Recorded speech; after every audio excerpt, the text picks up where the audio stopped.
just in terms of the credential that I got, which I think is important to think about the systems. I got my credential in Virginia, and I got an undergraduate degree as a general education teacher, and then I got a master's degree in special education. So by the time I finished, I had a very deep knowledge of the general education curriculum. I knew how to teach. I taught in general education classrooms as my initial training, and then I went into special education, and I worked in complex settings with kids who were very complex.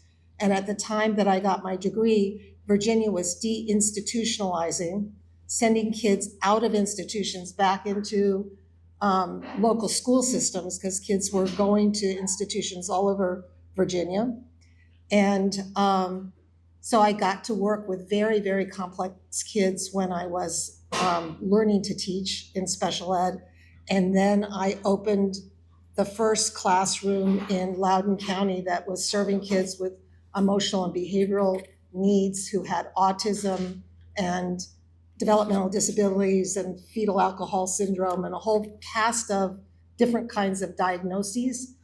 And I still didn't know much about what I was doing, and so I had to teach myself, and the other teachers who were in my building formed a group, and we did our own case studies every week for ourselves to talk about the most complicated situations, and we built a community of practice around learning from each other and visiting each other's classrooms, which is kind of my vision for how I think about what schools should be doing with teachers when we walk across the divisions of our credentials and move from general into special education, from bilingual education into community-based instruction and all of those kinds of things. I think about teaching as a fluid and constantly developing process of learning other human beings and figuring out what the connections are. Special education has a really complicated history that is both very dangerous for many kids and also thrilling and exhilarating to find out as a human being that your brain doesn't work like everybody else's brain. Your capacity to understand and make meaning is really different. A beginning because I went on to be a professor and train teachers and do writing, and I love all of that part of my life, but truly and genuinely teaching and the capacity to teach, I think, is an incredible gift. And every single educator who does that work is a champion in my mind, and a continually open human being to the vast array of human beings that we meet along the way in our own profession. But 50 years ago, when I started teaching, this country made a promise for every kid with a disability. And the Education for All Handicapped Children is probably one of the greatest civil rights acts that was ever passed, because those kids were not going to school. None of the children that I taught the first year that I taught had been in a public school before. And people in their community were not meeting who they were. They didn't know that they existed. And really, a lot of people thought they didn't belong. And we still have vestiges of that in our schooling system. And we also know that special education has become a place where many kids get placed because the people who are doing the assessment aren't quite sure about what to do with them, and they misdiagnose as well. So disproportionality is a huge part of the legacy of special education in lots of different ways. But the point that I want to make to you today in California is that we have built a system that invests enormously in sorting kids and comparatively little in what happens after the sorting is done. So we have school psychologists that back in the day used to be in the classroom with me working on problems of practice in the classroom, who now never have a chance to be in classrooms helping teachers figure out what the needs of kids are. They're spending all of their time on the assessment process. And in fact, what I call the biggest, one of the biggest conundrums that we have to face in California is redesigning special education for the students that are in front of us. And the dollars spent for information, which is has the least instructional value and the least support for what teachers need in their daily practice, is the thing that we ask our school psychologists and our special educators to do to determine who gets in and who stays out. And that is between $2,500 and $7,000 per student for an initial determination. That's what we pay in the public school system. And you know that families are also paying lots of money in the medical system to get those diagnoses as well. And that is before we add on the costs of the triennial reviews that need to happen every 3 years to make sure that kids still need special education. It's one of the largest hidden cost centers in our entire system in California. The assessment practices that are most closely tied to instruction, which also means are most closely tied to how kids advance, those are curriculum-based measures that should be embedded in the progress monitoring, a fraction of the diagnostic investment that we're making currently. Educational assessment is not culturally or linguistically neutral. Individualized educational assessment looks for learning anomalies. Assessment scores are based on population samples. Educational assessment doesn't diagnose psychiatric or functional brain-based issues. It doesn't do what we wish that it would do, which is to help us with a plan for what to do every day in terms of instruction. And the outcomes of that kind of a system mean we over and under identify kids. We conflate language fluency with disability. And we go on, thank you, with unrecognized genuine needs from a lack of appropriate tools. The remedies are structural. Assessment systems need to be built into learning designs so that we can collect information about the assumptions that we're making about the way that we actually conduct everyday lesson designs, how we provide continuous feedback to kids to help support the moves that they make as they're learning things, and that we create learning experiences that draw on the students' histories of the communities that they live in and the realities that they face.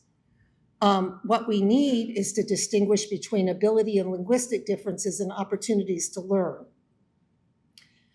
Disproportionality is a predictable outcome of the system that we have to identify kids.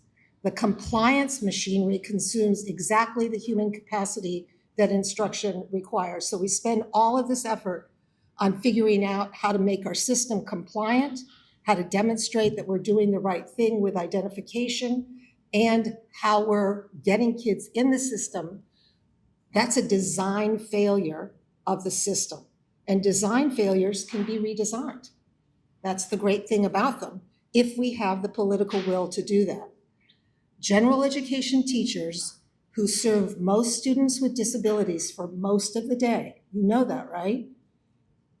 Kids in California, 67% of kids with disabilities are in general education classrooms all day long. And the rest of the kids are in there for some portion of the day. General ed teachers report they often receive only an at-glance summary rather than the full picture of a student's needs. And they get less special education related professional development than their special education colleagues, not more.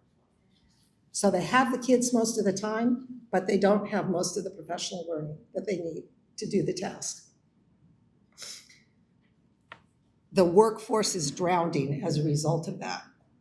There were 24,548 waivers and emergency permits in California versus 17,776 new special ed credentials in California over the last 5 years. 15% of special educators leave the profession every year. They leave the special education side of the shop every year. It's estimated that we need about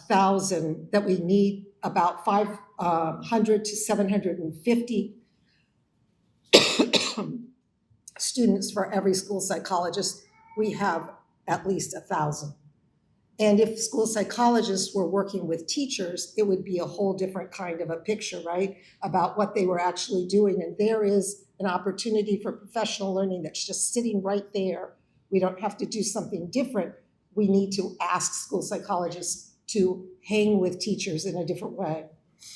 1 in 5 schools nationally report a special ed vacancy.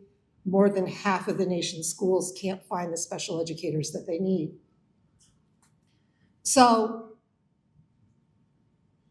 I don't know a single classroom teacher that could do everything for every kid in their classroom without assistance. And I don't think we have the human capacity to build that, but we do have the technology capacity to begin to use AI in particular in really powerful ways. When I want to organize something in my garden, to plant flowers, when I want to think about organizing for a celebration in my family system, when I want to bring a group of people together in my community. I'm very involved right now in some support of girls that live in precarity in my local school systems, and I volunteer in my local school systems every week. I build spreadsheets with Claude. Here's what I want to do, help me learn how to do it, set that up for me, let me share that with the other women who are doing this work with me, let me share it with my husband who I need to get out there and cut some rose bushes for me. And but technology could rebalance the equation for teachers. Teachers cannot possibly take 25 kids, have a lesson plan that accounts for the needs of every single kid unless they've got the support that they need to actually do it. But lots of educators are not really well skilled in talking to AI agents in ways that will make a difference for them. So they need episodic, embedded progress monitoring. Instead of episodic testing, they need to serve individual needs across diagnostic categories. And they could use AI for scoring, data integration, and report writing when they need it. But we're not even thinking about that. But that is possible for us now. And if we could prepare all educators for inclusive, linguistically competent pedagogy, I really like the kind of layers that you were talking about, Francisca. Widen the research lens. That means our teacher research lens, our administrator research lens, from where students are sitting, how we organize them, to how learning environments are designed and for whom they work. We move discretionary dollars from eligibility confirmation towards coaching, collaborative planning, and classroom embedded supports, and pilot technology enhancement models. We'd be well on our way of designing systems in local schools that actually work for kids and teachers. So thank you for listening, and there's lots more in our reports, and I want you to know that design is possible. Thanks for the amazing work that all of you do.